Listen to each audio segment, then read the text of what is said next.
በደቡባዊ ጋዛ ሰርጥ በተካሄደ ጦርነት ሁለት የእስራኤል መከላከያ ሰራዊት ወታደሮች መገደላቸውና በትንሹ 6 ሰዎች መቁሰላቸውን የእስራኤል ወታደራዊ ምንጮች አስታውቀዋል። ጥቃቱ የተፈጸመው የሐማስ ወታደሮች ከተቀመጡበት በራፋና ጄኒን ሰፈር ውስጥ በሚገኝ ህንጻ ላይ አርፒጂ የተሰኘ መሳሪያ ተኩሰው ህንጻው በወታደሮች ላይ ወድቆ አንድ ወታደር ወዲያውኑ ሲገደል ሌሎች ሁለት ቆስለዋል። ከሁለት ሰዓታት በኋላ በተመሳሳይ አካባቢ በተከሰተ ሁለተኛ ሁነት የታጠቁ ወታደሮች አጓጓዥ ተሽከርካሪ በፈንጂ ተመትቶ ሌላ አንድ ወታደር የተገደለ ሲሆን 4 ሌሎች አቁስለዋል። ከቁስለኞቹ መካከል ሁለቱ ወታደራዊ መኮንኖች መሆናቸው ተገልጿል።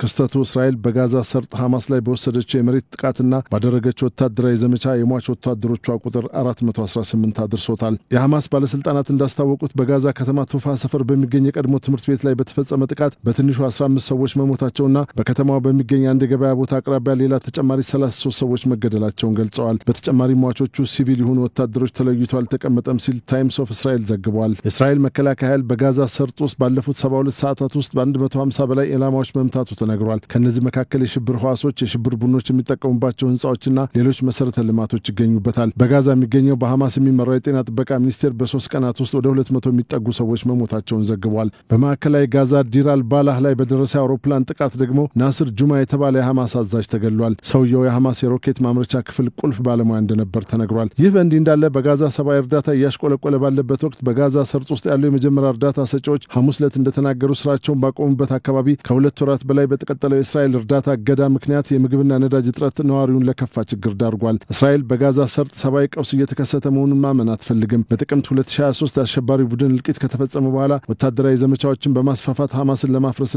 እዚያ የተያዙ ታጋቾችን ለማስለቀቅ የምታደርገው ጥረት በሰብአዊነት ሽፋን እቅዷን ማስተጓጎል አትፈልግም። በሐማስ የሚተዳደረው የሲቪል መከላከያ ኤጀንሲ ቃል አቀባይ መሐሙድ ባሳል ለአጃንስ ፍራንስ ፕሬስ እንደተናገሩት 75 በመቶ ተሽከርካሪዎቻችን በናፍጣና ነዳጅ እጥረት ስራ አቁመዋል ብለዋል። በጋዛ ሰርጥ የመጀመሪያ ደረጃ ድጋፍ ሰጪ በመሆኑ ወሳኝ ሚና የሚጫወቱት ቡድኖች ከፍተኛ የኤሌክትሪክ ኃይል ማመንጫዎችና የኦክሲጅን መሳሪያዎች እጥረት እያጋጠማቸው መሆኑን አክለዋል። ከሳምንት በፊት የተባበሩት መንግስታት ድርጅት ኤጀንሲዎችና ሌሎች ግብረሰናይ ድርጅቶች 2.4 ሚሊዮን ፍልስጤማውያን መኖሪያ በሆነው የባህር ዳርቻ ግዛት ለነዳጅና መድኃኒት እስከ ምግብና ንጹህ ውሃ ድረስ ያለው አቅርቦት እየቀነሰ እንደሚሄድ አስጠንቅቀው ነበር።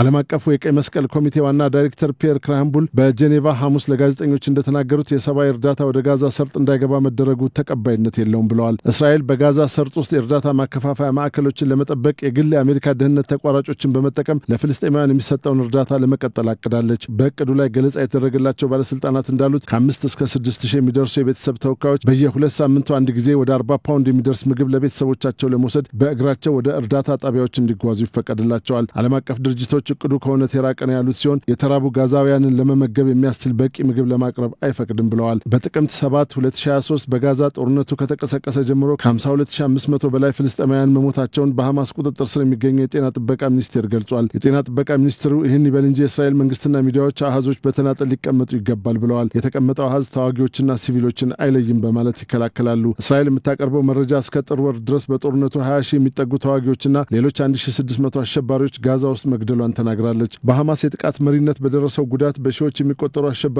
ደቡብ እስራኤልን በመውረር 1200 ሰዎችን ገድለው 250 ታጋቾችን ወስደዋል። ከታገቱት ውስጥ የተመለሱት እንዳሉ ሆነው 58ቱ በጋዛ ውስጥ የሚገኙ ሲሆን ከመካከላቸውም ቢያንስ 35ቱ መሞታቸው ተነግሯል።